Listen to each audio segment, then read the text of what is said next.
সুপ্রভাত বন্ধুগণ, আপনাদের সামনে আর একটা নতুন ব্লগ নিয়ে চলে এসেছি।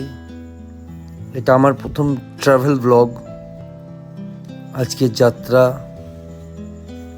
বেশ খানিকটা দূর। আজ সকাল সকাল বেরিয়ে পড়েছি। এখন ঘড়িতে প্রায় 6টা বাজে। আমাদের ডেস্টিনেশন পুরুলিয়া জেলার অযোধ্যা পাহাড়, মূলত ছৌ নৃত্য এবং পলাশ ফুলের অঞ্চল বলা যায়। এই পুরুলিয়া জেলা ঝাড়খণ্ড, বর্ধমান, বাঁকুড়া ও ঝাড়গ্রামের দ্বারা বেষ্টিত একটি সুন্দর জেলা। আজকে 26 মার্চ, বৃহস্পতিবার। এখন ঘড়ি কাটায় প্রায় 6টা 15 মতো হবে।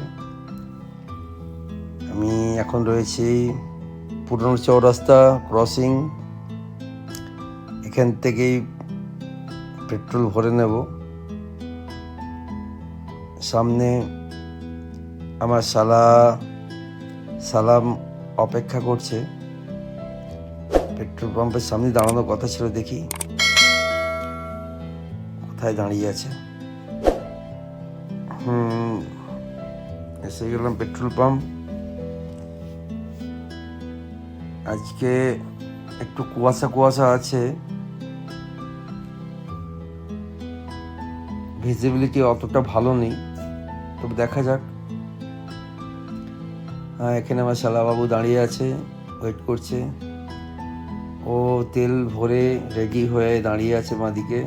আমি একটু তেল ভরে নেব, তারপর বেরিয়ে যাব আমাদের ডেস্টিনেশনের দিকে।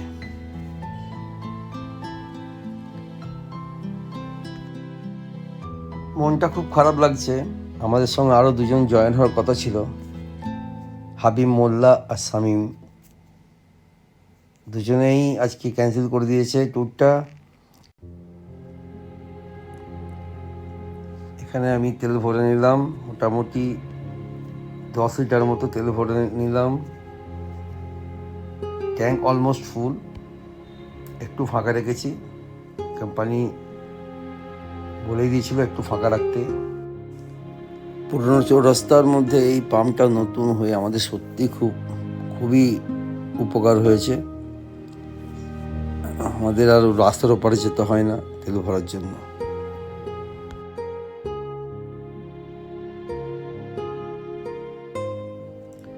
তো বন্ধুরা, গাড়িটা পেয়েছি প্রায় 1.5 মাস আগে, কিন্তু রোজা অথবা ঈদের জন্য আমাদের ট্যুরটা সেইভাবে অ্যারেঞ্জ করা হচ্ছিল না। ঈদের 3 দিন পর আমরা বেরিয়েছি একটা সুন্দর মুহূর্ত উপভোগ করার জন্য।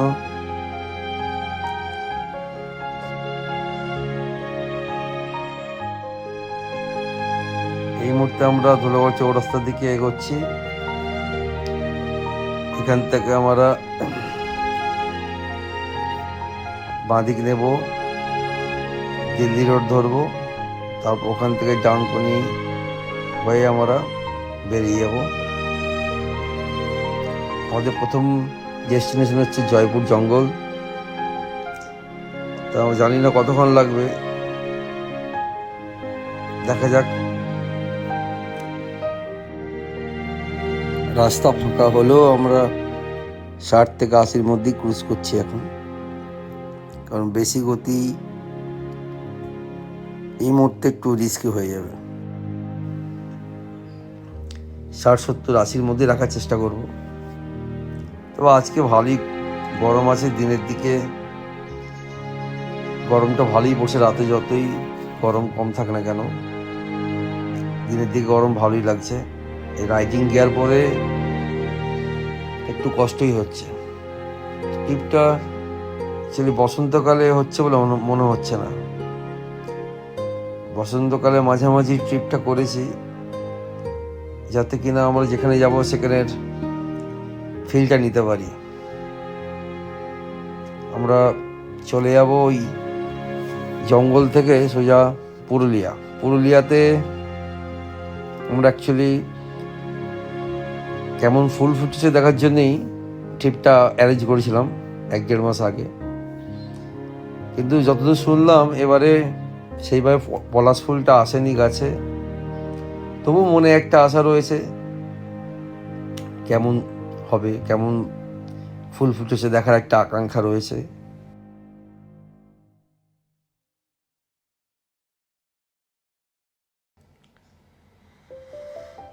গাড়িটা নিয়ে প্রথম ট্যুর করছি। আমার বাইকটা একেবারে নতুন, খুব হালকা লাগছে গাড়িটাকে এবং চালিয়ে খুব একটা আলাদাই ফিল পাচ্ছি। আমরা খানিকক্ষণ দাঁড়িয়েছিলাম, বেরিয়ে গেলাম।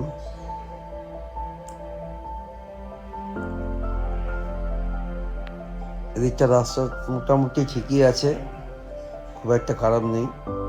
সব জায়গায় রাস্তা নতুন তৈরি হচ্ছে, এখানটাও রাস্তাগুলো নতুনই হয়েছে, কিন্তু এদিকটা ভালোই জ্যাম আছে।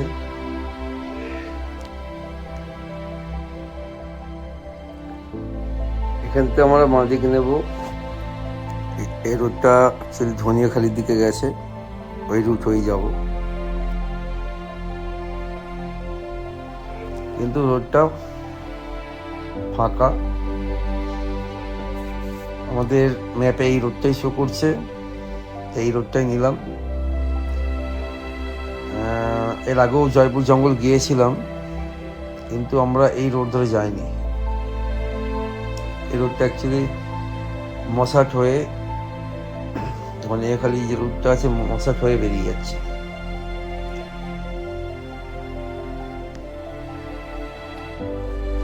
এখানে আমরা একটু চা পান করার জন্য দাঁড়িয়েছিলাম, একটু টি ব্রেক করে নিলাম। তারপরে 2-4 মিনিট আমরা রেস্ট নিয়ে বেরিয়ে পড়লাম। আমার সাদাবাবু এখানে লজ্জা পেয়ে গেছে বলে হাসছিল। অ্যাকচুয়ালি আমি লক্ষ্য করলাম আমরা রাইডিং গিয়ার পরে আছি, আর একটা গাড়ির ভিতর থেকে একটা অতি কম বয়সের মহিলা হাতে ফোন নিয়ে আমাদের শ্যুট করছে। মানে আমাদের পশ্চার গেস্টার, এটা ওর হয়তো কোনো কারণে ভালো লেগেছে, সে কারণে লুকে লুকে ক্যামেরা করছিল। সেটা আমার সাদাবাবু দেখে আমাকে বলছিল যে দেখো দেখো আমাদের কেমন লুকে লুকে শ্যুট করছে। সেই জন্য একটু লজ্জা পেয়ে গিয়েছিল। এই মুহূর্তে আমরা হুগলি জেলার স্টেট হাইওয়েতে আছি। দুধারে সুন্দর জলভূমি, আর তাতে নানান রকম চাষ হয়ে আছে, আলু, সবজি। দুদিকে প্রচুর আলু হয়ে আছে এবং আলু তোলা হচ্ছে, বোঝা যাচ্ছে বস্তা বস্তা আলুতে পরিপূর্ণ। এবারে আলুর দাম পাচ্ছে না চাষিরা, এত পরিমাণ আলু ফলেছে, আলুর দাম পাওয়া যাচ্ছে না। 10 টাকা 12 টাকা আলু বিক্রি হচ্ছে আমাদের এরিয়াতে।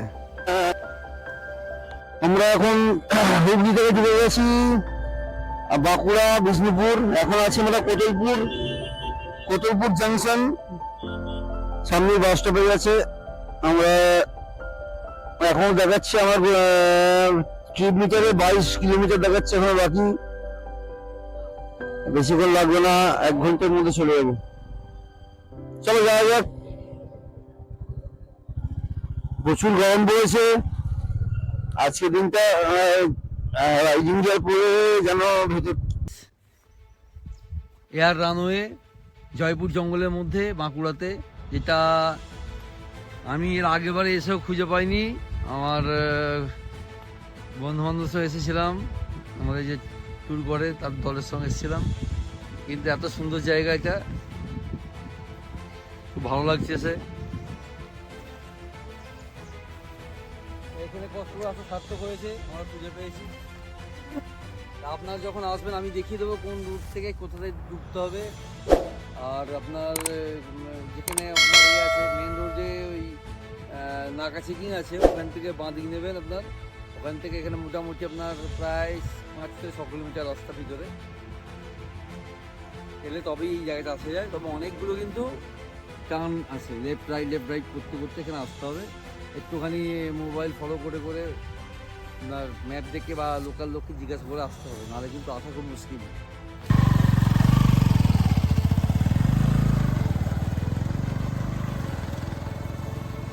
সালাবাবু একটু ঘুরতে গেল রানওয়েতে, যদি রান করা যায় তার ফিলিং আলাদা বাইক নিয়ে। এবার ফিরে আসো, যদি বাঘ যদি বেরিয়ে আসে কি করবো ভাই, সেই ভয়ে তখন বেশি দূর যাইনি, রিটার্ন চলে এসছে, 1/2 কিলোমিটারও যায়নি, চলে এসছে। আমার সালার পর আমিও একটু এই রানওয়ের ওপরে ড্রাইভ করার মজা নেওয়ার জন্য বেরিয়েছিলাম।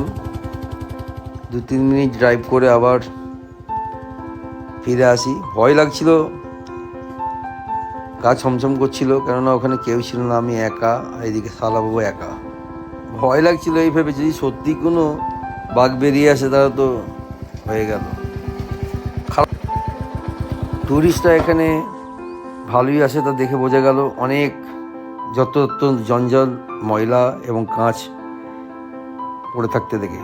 তা তোমাদের একটু বলে রাখি, তোমরা এটাকে একটু ক্লিন রাখার চেষ্টা করবে জায়গাটা, নাহলে দেখতে খুবই খারাপ লাগে। বিষ্ণুপুর এফএমইউ পাঞ্চিত ডিএমইউ বলে একটা আছে, ওয়াচ টাওয়ার আছে, ওইটা লক্ষ্য করতে হবে। ওই ওয়াচ টাওয়ারে গাড়ি ঢুকতে হবে। আর এসে রেল লাইন, আগে হয়তো রেল চলতো, এখন মনে হয় চলে না, দেখে মনে হচ্ছে বন্ধ আছে। এইখান দিয়ে তোমরা যারা বনলতা রিসোর্ট হয়ে আসবে এই বাঁকুড়ার দিকে, বিষ্ণুপুর হয়ে আরামবাগ বিষ্ণুপুরে আসবে, তখন তোমাদের এইখান থেকে বাঁদিক নিতে হবে, যেটা এখানে নাকা চেকপোস্ট লেখা রয়েছে, এখান থেকে বাঁদিক নিতে হবে। এই জঙ্গল, এখানে নাকা চেকপোস্ট আছে, এখান থেকে বাঁদিক নিলে তাহলে এয়ারবেসের দিকে যাওয়া যাবে। লাঞ্চ করে ঘুমোচ্ছে, সালামবাবু ঘুমোচ্ছে, আমার লাঞ্চ করা হয়ে গেছে, একটু রেস্ট নিচ্ছি। এবার আমরা ভাবছি একটু দই খেয়ে নেবো, টক দই খেলে একটুখানি ভালো লাগবে। ঘুম পাচ্ছি কেন করে বলি, আমার তো ঘুম পাচ্ছে না। তুমি কি রাত্রে ঘুমাওনি? আমাদের লাঞ্চ হয়ে গেছে, এখন ঘড়িতে বাজছে 4:10।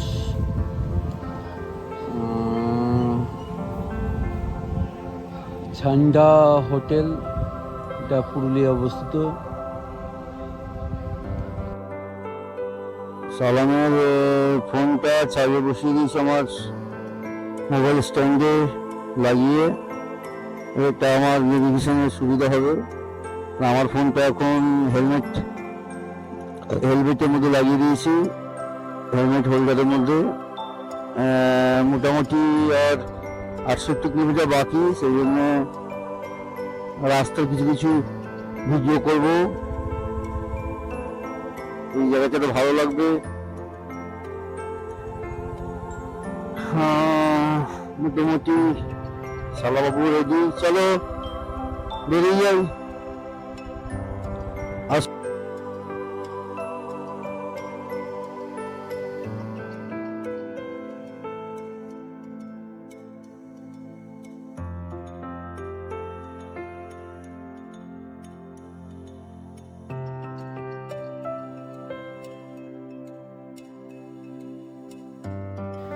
সত্যি বলতে কি এই পড়ন্ত বিকালে রোদটা তেমন গায়ে লাগছে না। এখন বেজে গেছে প্রায় 5:02। এখান থেকে আর মোটামুটি দেখাচ্ছে 28 কিলোমিটার হিলটপ আর 33 কিলোমিটার চাপার ড্যাম। আমরা আকাশমণি গাছের ছায়া একটু দাঁড়িয়েছি, খুব সুন্দর নজারা। পরন্ত বিকালে আবহাওয়াটা একটু ঠান্ডা হয়েছে। চলো আমার বেরিয়ে দাঁড়াবো না আর।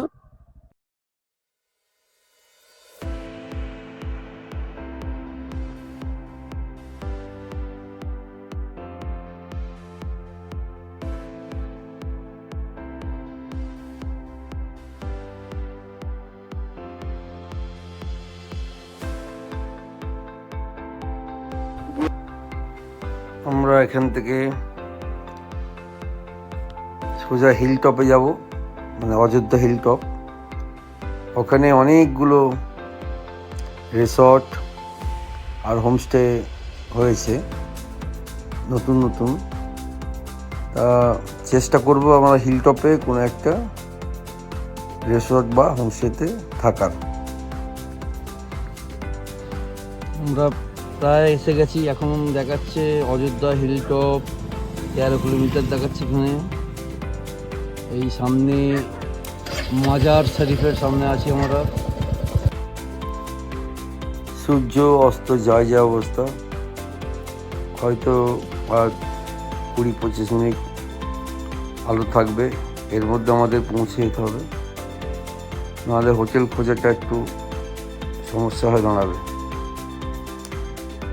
চারিধারে ল্যান্ডস্কেপ দেখে আর যেতে ইচ্ছে করছে না, এত সুন্দর নাজারা, খানিকক্ষণ মনে হবে কোথায় চলে এসেছি। ভাই কি দুর্ধর্ষ ভিউ, মানে জাস্ট ভাষায় প্রকাশ করা যাবে না। প্রায় 6-7 বছর পর আমি এই অযোধ্যা পাহাড়ে এলাম। আজকে হয়তো সেই শীতকালীন যে ফিলটা পাচ্ছি না, কিন্তু বেশ ভালো লাগছে। আবহাওয়াটা ঠিক বিকেল দিকে খুব মনোরম লাগছে। আমরা হিলটপে ওঠা আরম্ভ করে দিয়েছি, বেশিক্ষণ লাগবে না। এর আগের বার যখন বাইক করে এসেছিলাম তখন আপার ড্যাম লোয়ার ড্যাম যেদিকে পড়ে ওই দিক দিয়ে উঠেছিলাম, আর এটা ঠিক তার উল্টো দিক দিয়ে আমরা হিলটপে উঠছি। দুদিক দিয়ে উঠে যায়, তোমরা যেটাতে খুশি আসতে পারো। যদি মনে করো তোমরা তোমার বাঁকুড়া জয়পুর হয়ে আসবে, তাহলে তোমরা এই রাস্তা দিয়েই তোমাদের উঠতে হবে পিছন দিক দিয়ে। আর যদি মনে করো তোমরা খড়গপুর হয়ে আসবে, মেদিনীপুর যে রুটটা আছে ওই রুট ধরে আসবে, তাহলে তো তোমাদের আপার ড্যাম আর লোয়ার ড্যাম হয়ে উঠতে হবে। আমরা এখানে ছিলাম একেবারে এর ভিতরে, মনে আছে? ওর ভিতরে আমরা ছিলাম টেন্টে। হ্যাঁ যাবে ওখানে, হ্যাঁ ঘুরে আসবে, চলো ওখানে ঘুরে আসে কোনোভাবে।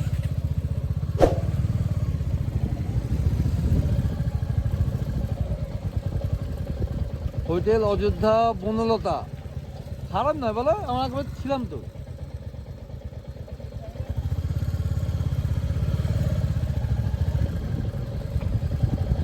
রুম হয়ে গেছে,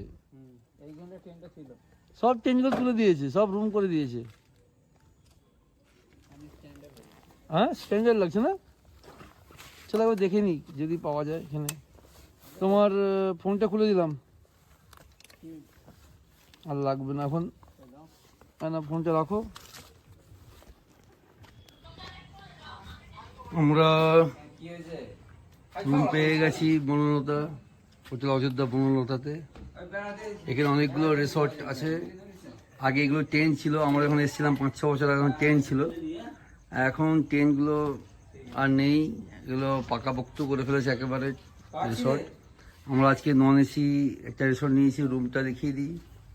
এই হচ্ছে আমাদের রুম, টিভি আছে ছোট্ট মতো একটা। এই হচ্ছে ডাবল বেড, পরিষ্কার পরিচ্ছন্ন।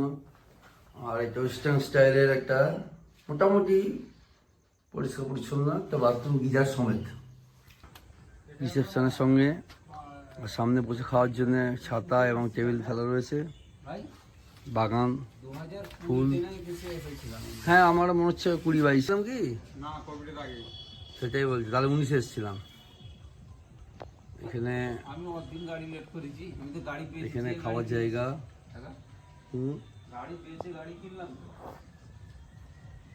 হ্যাঁ হ্যাঁ, আমরা 5-6 বছর আগে এখানে ছিলাম এক রাত টেন্টে, খুব মজা করেছিলাম, 8 জন মিলে ছিলাম।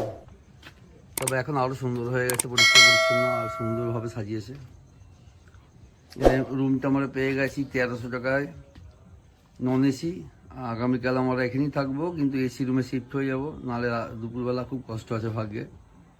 একটু রেট বেশি নেবে ওখানে, 300 টাকা বেশি নেবে।